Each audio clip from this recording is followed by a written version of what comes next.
ओम नमस्कार मित्रों, प्रणाम।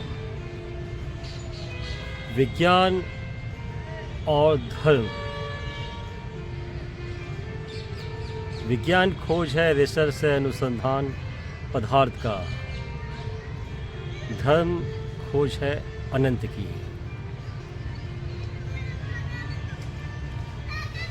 पदार्थ, बेसिक पदार्थ 5 ही तत्वों से बने हैं: पृथ्वी तत्व, जल तत्व, अग्नि तत्व, वायु तत्व और आकाश। मैटलिफ ने अपनी आवर्त सारणी में इन 5 तत्वों को 112 तत्वों में विभाजित किया। वही मूल तत्व 5 पदार्थ हैं। धर्म सृष्टि, सृष्टा, आत्मा, परमात्मा, जीव, जड़, मनुष्य के करणीय तथा अकरणीय कर्म और वर्तमान में रहने की कला मनुष्य जीवन को मोक्ष प्राप्ति के साधन और मार्ग बताता है। दोनों में गहरा संबंध है।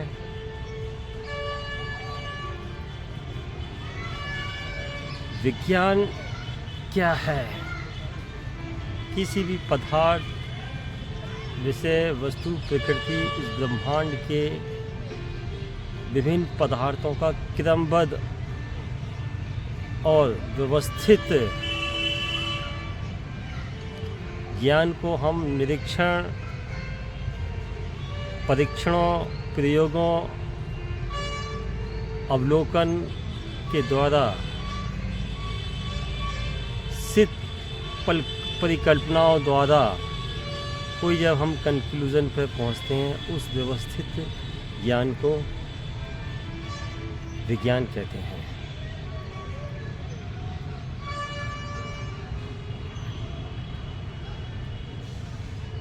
विज्ञान के पिता गैलीलियो को माना जाता है।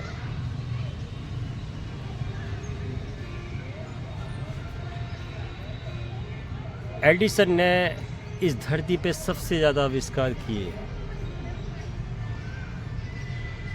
लगभग 126 आविष्कार से ज़्यादा।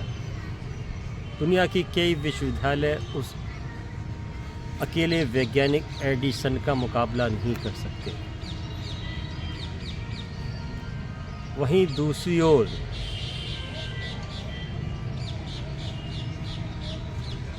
महर्षि वेद व्यास ने अकेले वेदों की रचना की और पुराणों की रचना की। उनका भी कोई मुकाबला नहीं कर सकता।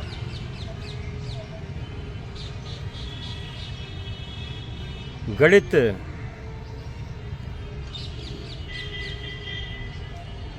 को विज्ञान के रूप में, पिता के रूप में आर्किमिडीज को माना जाता है, जबकि आर्यभट्ट ने शून्य की, दशमलव की और पाई का सही मान निकाला। आर्यभट्ट गणित के पिता नहीं। दर्शन को पिता के रूप में सुकरात को माना जाता है, बल्कि भारतीय भूमि आदि अनादि काल से, जब लोग दुनिया की सभ्यताएं लिखना पढ़ना नहीं जानती थीं, तब भारत में वेद विदित हुए। लेकिन पिता के रूप में पाश्चात्य दार्शनिक ही आते हैं। मनोविज्ञान का पिता सिगमंड फ्राइड को माना जाता है, जबकि सबसे ज़्यादा काम भारतीय ऋषि मुनियों ने मन को सुव्यवस्थित करने में लगाया। दुनिया के कई धर्मों में मन को न्यूनतम करने की विधि बताई गई। महर्षि पतंजलि ने मन को पूर्ण समाप्त करने की अष्टांग योग में विधि बताई गई। निर्विचार चैतन्य अवस्था को ध्यान कहते हैं। उन्होंने ऐसे ऐसे सिद्धांत और सूत्र दिए। समाजशास्त्र के पिता के रूप में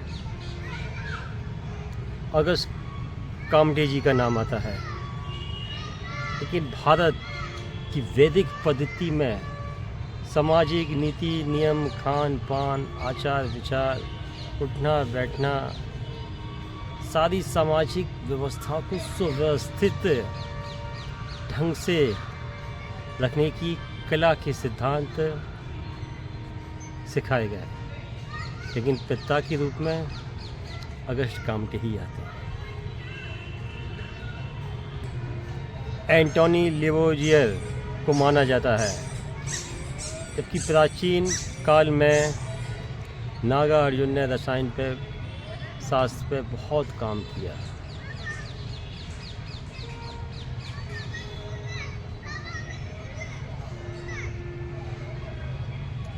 इतिहास के पिता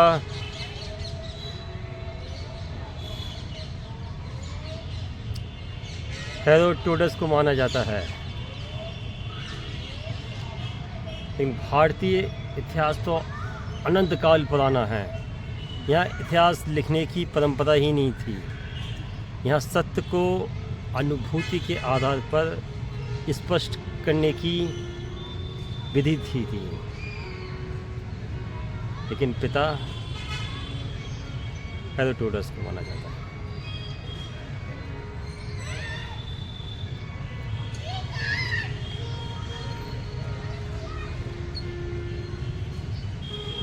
भौतिक विज्ञान का पिता न्यूटन को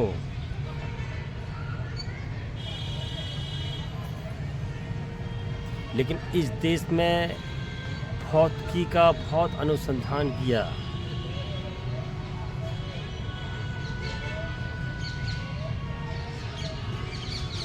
आयुर्वेद पे बहुत काम किया। सुश्रुत को प्रथम सर्जन माना जाता है।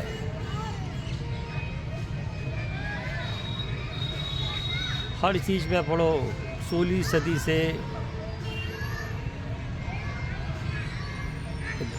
आधुनिक विज्ञान का जन्म माना जाता है।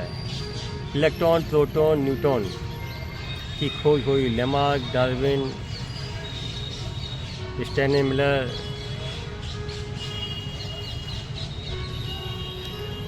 हॉकिंस, अरस्तु, प्लेटो, सुकरात, Descartes, Newton, Edison, fried, frown,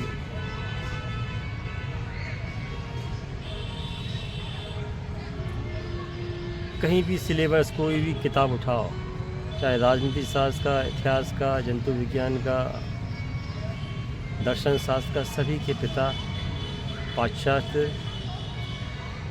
समाजशास्त्री, अर्थशास्त्री, दार्शनिक ही हैं।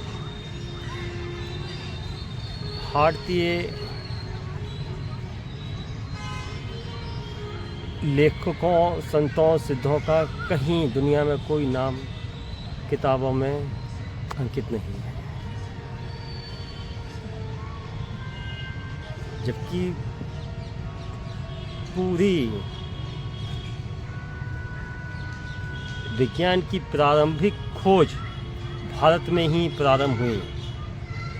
लेकिन हम किन्हीं कारणों से जातिवाद, छेदवाद, भाषावाद, आपसी युद्ध के कारण और मुस्लिम आकांक्षाओं और अंग्रेज़ों की गुलामी के कारण पिछड़ गए। लेकिन अब हम स्वतंत्र हैं।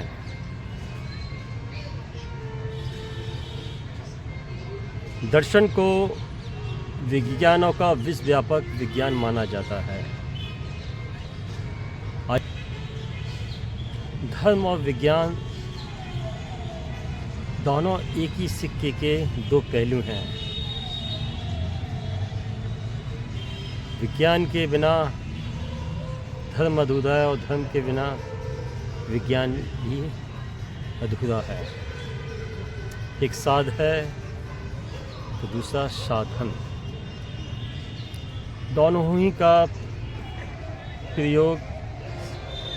उपयोग संपूर्ण मानव जाति के जीवन को आनंदित सुखमय जीवन व्यतीत करने के लिए प्रयोग किया जाता है।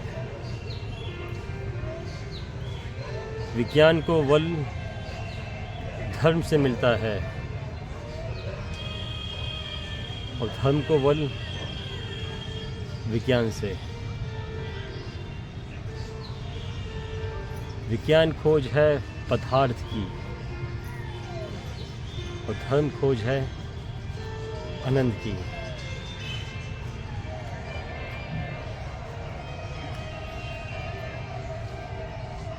विज्ञान के बिना धर्म अधूरा है और धर्म के बिना विज्ञान अधूरा है। दोनों को एक दूसरे से बल मिलता है। आने वाली युवा पीढ़ी विज्ञान और धर्म दोनों का उपयोग करके संपूर्ण मानव जाति के कल्याण की योजना बना सकता है। लेकिन भारत एक भूमि का टुकड़ा नहीं है, माटी का। यह अनंत काल से संतों, सिद्धों, योगियों की भूमि है। इस आकाश के नीचे यहाँ जाने कितने वैज्ञानिकों ने जन्म लिया, ना जाने कितने दार्शनिकों ने, लेकिन उनका कोई नाम ही नहीं जानता, ना ही दुनिया में उनको पढ़ाया जाता। लेकिन अब भारत में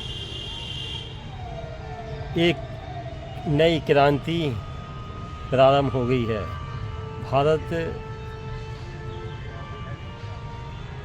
दुनिया के प्लेटफॉर्म पर आ गया है।